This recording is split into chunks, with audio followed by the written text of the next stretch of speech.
Alors, on est rendu au prochain module sur le dernier sujet qui est la vérification environnementale. Alors, vous allez voir sur Brightspace, je vous ai mis différents documents sur ce sujet, entre autres un document intitulé Services relatifs à l'environnement. Alors, on va voir différentes possibilités à ce sujet-là. On va voir ça tantôt.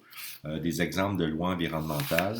Alors, je vais y faire référence un peu plus tard. Vous avez un exemple de loi environnementale ISO, qui est une certification qui est disponible pour certaines entreprises. Alors, je vais en glisser un mot tantôt, mais vous pourrez jeter un coup d'œil sur le document. Ça va vous donner un peu plus d'informations sur la façon dont ça fonctionne.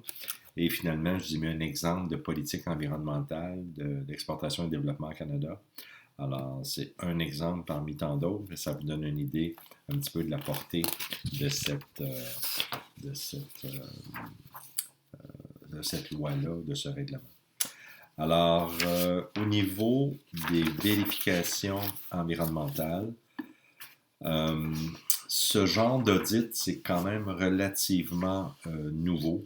Alors, c'est pas quelque chose qu'on faisait de façon régulière il y a plusieurs années. Mais maintenant, à cause des pressions qui sont mises sur les entreprises pour adopter des comportements qui sont très sains au point de vue environnemental, alors il y a de plus en plus de demandes pour, auprès de cabinets d'audit pour obtenir des certifications, encore une fois, sur le respect de lois environnementales. Alors, il y a de plus en plus de pression, comme je disais tantôt, qui a été mise sur les entreprises. Les gens sont de plus en plus sensibilisés à l'impact environnemental, au recyclage, la pollution, l'utilisation d'énergie fossiles, etc. Il y a plusieurs grands accords internationaux aussi qui viennent établir des critères beaucoup plus stricts. Alors, par exemple, l'accord de Kyoto ou l'accord de Paris, un peu plus récemment, qui a établi des objectifs clairs pour différents pays au niveau de l'atteinte de seuils maximum de pollution et éventuellement diminuer ces seuils-là au fil du temps. Vous le voyez beaucoup aussi dans le secteur automobile. Alors, la Californie, par exemple, impose des restrictions très, très strictes au niveau des constructeurs automobiles concernant les niveaux d'émissions de polluants qui sont permis par les véhicules qui circulent sur leur territoire. De là, on dit les gouvernements ont imposé des réglementations qui sont de plus en plus sévères. Il y a beaucoup d'implications aussi de groupes de pression, alors comme par exemple Greenpeace, alors qui vont militer de façon souvent très visible sur le respect ou le non-respect dans certains cas de politique environnementale, alors pour mettre davantage de pression sur les entreprises pour changer leur comportement. Euh, c'est aussi un élément maintenant qui est très important pour les entreprises pour maintenir une image favorable. Alors une entreprise maintenant n'a presque plus le choix d'adopter des comportements qui sont très sains au point de vue environnemental. Parce que la plupart de leurs compétiteurs le font, alors elles ne peuvent plus se permettre maintenant d'ignorer ces demandes-là. Alors, la certification ISO, alors j'ai fait allusion tantôt, c'est un document que vous avez sur Brightspace, vous pouvez y jeter un coup d'œil, mais c'est une certification qu'une entreprise peut aller chercher pour confirmer qu'elles ont adopté des mesures de contrôle et de gestion au sein de leur entreprise qui sont très favorables ou très saines au niveau environnemental. Alors, pour obtenir une certification ISO, il faut que l'entreprise soit capable de démontrer qu'elle a mis des processus en place très efficaces et que ces processus-là fonctionnent aussi de façon appropriée. Alors, ils vont mandater un groupe indépendant d'experts au niveau de ces certifications-là qui vont revoir tout l'ensemble de leur système environnemental. Ils vont les tester et par la suite vont décider si oui ou non ils accordent la certification à l'entreprise.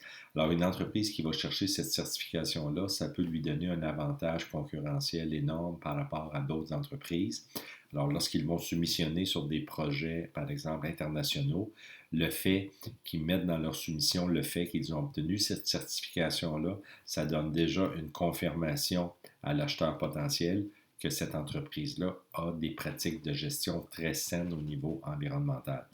Dans certains cas, on va voir, ou on le voit de plus en plus, des situations où les entreprises qui demandent des soumissions vont exiger comme un des critères de sélection que l'entreprise ait reçu une certification ISO.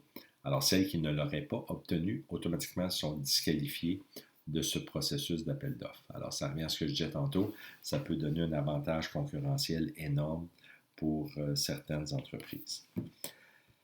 Alors, ce que je mentionnais aussi tantôt, alors je disais que les exigences, la réglementation gouvernementale est de plus en plus sévère. Alors, ces exigences-là peuvent venir de différents paliers de gouvernement. Ça peut être autant le gouvernement fédéral que le gouvernement provincial, que même les municipalités. Alors, chacun de ces niveaux, de ces paliers de gouvernement va avoir ses propres exigences au niveau environnemental. Alors, les entreprises vont devoir s'assurer en tout temps qu'elles respectent ces exigences-là. Les institutions financières aussi exigent de plus en plus maintenant des vérifications environnementales avant de décider d'approuver ou non un projet en particulier. Alors, un exemple concret, vous approchez une institution financière pour obtenir du financement pour l'achat d'un terrain et la construction d'un immeuble. Ou simplement la construction d'un immeuble, vous possédez déjà le terrain. Alors, la banque va faire son évaluation et une des choses qu'ils vont normalement vous exiger, c'est que vous fournissiez un rapport d'experts pour confirmer que le site sur lequel vous allez construire votre usine ne fait pas l'objet de poursuites au niveau environnemental ou, en d'autres mots, que ce site-là n'est pas pollué. Alors, ou contaminé. Alors, ce qu'on cherche à éviter, c'est une situation, par exemple, où la banque accorderait un financement de X millions de dollars pour la construction d'une usine. Quand viendra le temps de démarrer les travaux, on commence à creuser et là, on découvre que le site est pollué. Alors, il va toujours y avoir des inspecteurs du gouvernement qui vont faire ces vérifications-là. Et dans un cas comme ça, on arrêterait simplement les travaux. Dépolluer un site, dépendamment de l'ampleur de la pollution, ça peut être des dizaines et des centaines de millions de dollars. Alors, une banque ne voudrait pas se retrouver dans une situation où il aurait fourni du financement pour un projet qui ne va pas aller de l'avant et qui risque de mettre en péril la survie de l'entreprise. Alors, pour se protéger, normalement, ils vont mettre une condition dans leur offre de financement, comme quoi que le financement est conditionnel à la présentation d'un rapport favorable au niveau de l'étude environnementale. À Exportation et Développement Canada, c'est aussi un critère important qu'on va tenir compte dans la détermination et la sélection pas la sélection, mais l'approbation des projets qui nous sont soumis, s'assurer que ces projets-là respectent les exigences environnementales très strictes et qu'ils ne vont pas causer des préjudices sérieux à l'environnement. Alors, on a un groupe d'experts en interne, nos experts environnementaux, qui vont analyser cette portion-là des projets et qui vont émettre une opinion, à savoir est-ce que le projet devrait aller de l'avant ou non. Alors, c'est le même principe, on ne veut pas s'impliquer avec des projets qui vont avoir un impact environnemental très néfaste ou très négatif. Alors, ce qu'on cherche à éviter, évidemment, c'est d'abord s'impliquer dans des projets qui ne seraient peut-être pas rentables, mais aussi c'est l'impact que ça pourrait avoir sur notre propre image corporative, le fait de s'impliquer dans des projets très controversés. Okay.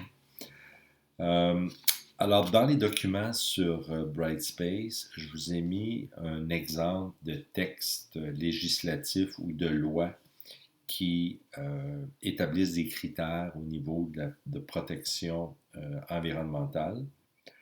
Alors, ces lois-là, il y en a une multitude. Une entreprise qui ne respecterait pas les exigences de ces lois-là pourrait se voir imposer des sanctions sérieuses. On dit qu'il pourrait aller d'une simple amende à des sanctions plus sévères. Ça pourrait même faire l'objet de poursuites au civil, poursuites criminelles, qui pourraient potentiellement amener des peines, de fortes peines d'emprisonnement. Alors, au Canada, il y a des amendes importantes qui sont imposées aux entreprises qui ne respectent pas des lois fédérales, provinciales ou municipales. On dit des amendes varient de 2 000 à 250 000 pour la première offense. Dans le cas de récidive, ces amendes-là peuvent être de plusieurs millions de dollars. Alors, les peines sont très, très sévères. Alors, il est crucial pour les entreprises de bien les respecter. Alors, je termine ici. On revient tout de suite avec le module 2 où on va voir justement les exemples de ces lois environnementales.